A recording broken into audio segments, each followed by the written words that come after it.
परमेश्वर का नियम.org। परिशिष्ट 8 दशमांश और पहलौठे फल, आज इन्हें मान पाना क्यों असंभव है। दशमांश और पहलौठी उपज इज़राइल की बढ़ोतरी के पवित्र भाग थे।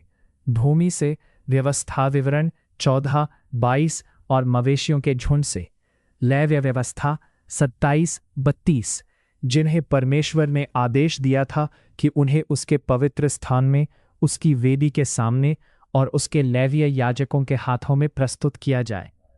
इन आज्ञाओं को कभी रद्द नहीं किया गया। यीशु ने इन्हें कभी निरस्त नहीं किया, लेकिन परमेश्वर ने स्वयं मंदिर, वेदी और याजक वर्ग को हटा दिया, जिससे आज इन आज्ञाओं का प्रयाम असंभव हो गया। जैसे सारी मंदिर निर्भर व्यवस्थाओं के साथ है, वैसे ही यहां भी प्रतीकात्मक बदलाव आज्ञाकारिता नहीं, बल्कि मनुष्य द्वारा गढ़ी गई बातें हैं। व्यवस्था ने क्या आज्ञा दी थी? व्यवस्था ने दशमांश को बिल्कुल स्पष्ट रूप से परिभाषित किया। इस्राएल को अपनी सारी बढ़ोतरी, अन्न, दाखमधु, तेल और पशुओं में से 10वां भाग अलग रखना था और उसे उसी स्थान पर ले जाना था जिसे परमेश्वर चुनता। व्यवस्था विवरण 14, 22 से 23। दशमांश स्थानीय रूप से बांटा नहीं जाता था। इसे मनचाहे शिक्षकों को नहीं दिया जाता था। इसे धन में बदलने की इजाजत केवल एक संकीर्ण परिस्थिति में थी, जब दूरी के कारण उसे ले जाना संभव न हो, और तब भी वह धन परमेश्वर के सामने पवित्र स्थान के भीतर ही खर्च होना था। व्यवस्था विवरण 14, 24 से 26। दशमांश लेवियों का भाग था, क्योंकि उन्हें भूमि का कोई निज हिस्सा नहीं मिला था। गिनती 18, 21। परंतु स्वयं लेवियों को भी अपने द्वारा पाए गए दशमांश में से दशमांश लेकर वेदी पर याजकों को देना पड़ता था। गिनती 18, 26 से 28। पूरा प्रबंध चल रहे मंदिर पर निर्भर था। पहिलौठी उपज की व्यवस्था तो और भी अधिक विवरण थी। उपासक अपनी फसल का पहला भाग सीधे याजक के पास लाता, उसे वेदी के सामने रखता और परमेश्वर द्वारा निर्धारित वचन के अनुसार एक घोषित किया हुआ कथन बोलता। व्यवस्था विवरण 26, 1 से 10। यह कार्य पवित्र स्थान, याजक वर्ग और वेदी, इन तीनों की मांग करता था। इस्राएल ने कैसे आज्ञा मानी?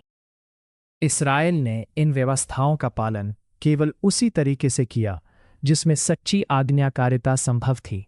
दशमांश और पहलौठी उपज को शारीरिक रूप से उठाकर मंदिर तक ले जाकर, मलाकी 3, 10। किसी इस्राएली ने किसी प्रतीकात्मक या आध्यात्मिक रूप में इनका विकल्प नहीं गढ़ा। किसी भाग को स्थानीय धार्मिक अगुवों की ओर मोड़ नहीं दिया गया। कोई नया अर्थ नहीं जोड़ा गया।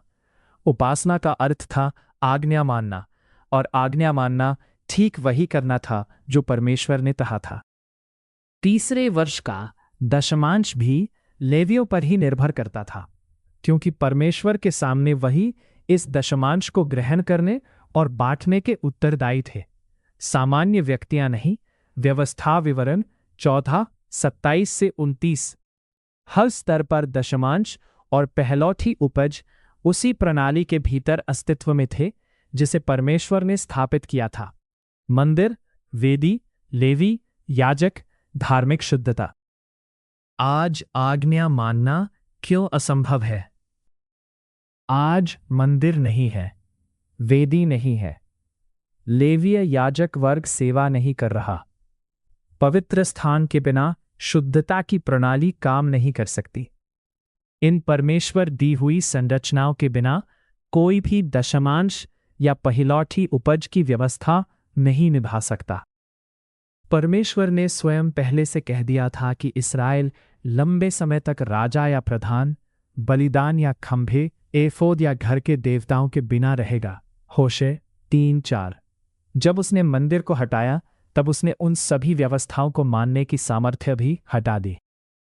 इसलिए कोई भी मसीही पास्टर, मिशनरी, मसीही रब्बी या कोई भी अन्य सेवकाय कार्यकर्ता बाइबिलीय दमनांश प्राप्त नहीं कर सकता।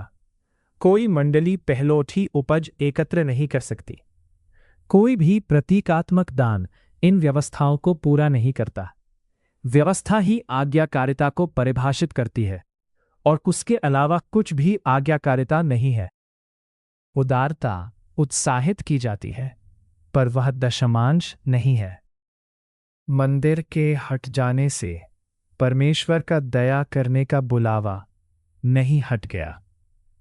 पिता और यीशु दोनों विशेष रूप से गरीबों, सताए हुए लोगों और जरूरतमंदों के परिवर्ती उदारता के लिए प्रोत्साहित करते हैं। व्यवस्था विवरण 15:7-11, मत्ती 6:1-4, लूका 12:33।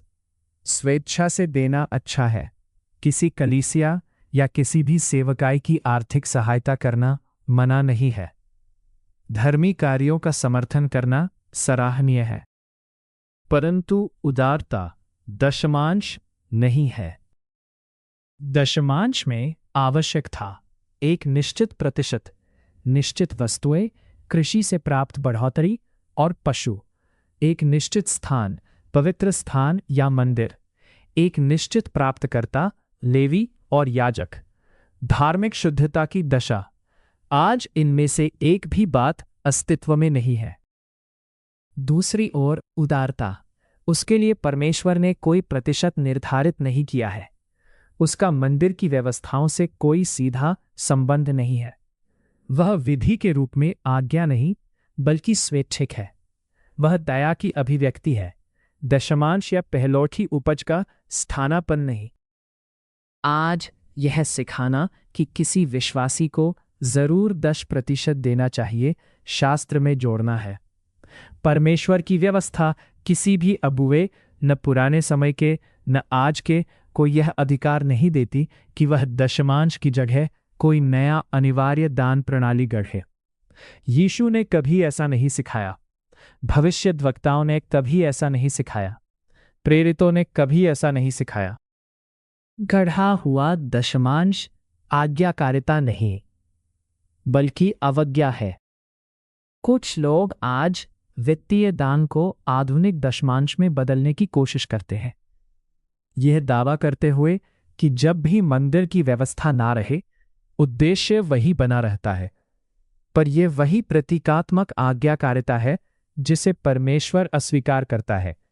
व्यवस्था दशमांश को न तो पुनर्परिभाषित करने की, न स्थान बदलने की और न किसी अन्य व्यक्ति के पास सौंप देने की अनुमति देती है। एक पास्टर लेवी नहीं है, कोई कलीसिया या मसीही मंडली मंदिर की व्यवस्था नहीं है। दान पहलौठी उपज नहीं है। चंदे की पेटी में रखी गई धनराशि आज्ञाकारिता नहीं बन जाती। जैसे बलिदानों, पर्वों की भेंटों और शुद्धिकरण की विधियों के साथ है, वैसे ही यहां भी हम व्यवस्था ने जो आज्ञा दी है उसका सम्मान इस प्रकार करते हैं कि हम उसे मनुष्यों की गढ़ी हुई बातों से बदलने से इनकार करते हैं। जो मान सकते हैं उसे मानते हैं और जो नहीं मान सकते उसे आदर देते हैं। दशमांश और पहलौठी उपज सदा रहने वाली आज्ञाएं हैं, पर उनका पालन तब तक असंभव है जब तक स्वयं परमेश्वर मंदिर, वेदी, याजक वर्ग और शुद्धता की पूरी व्यवस्था को पुनः स्थापित न करे। उस दिन तक हम प्रभु के भय में चलते हुए जब भी सक्षम हो उदारता से देते हैं, न तो दशमांश के रूप में, न पहलौठी उपज के रूप में, न किसी प्रतिशत की आज्ञाकारिता के रूप में, बल्कि दया और धार्मिकता की अभिव्यक्तियों के रूप में। कोई स्थानापन्न गढ़ना व्यवस्था को दोबारा लिखना है। कोई स्थानापन्न गढ़ने से इनकार करना उस परमेश्वर का आदर करना है जिसने ये व्यवस्था दी। यह श्रृंखला और परमेश्वर की व्यवस्था पर अनेक अन्य अध्ययन इस साइट पर मिल सकते हैं। परमेश्वर का नियम.org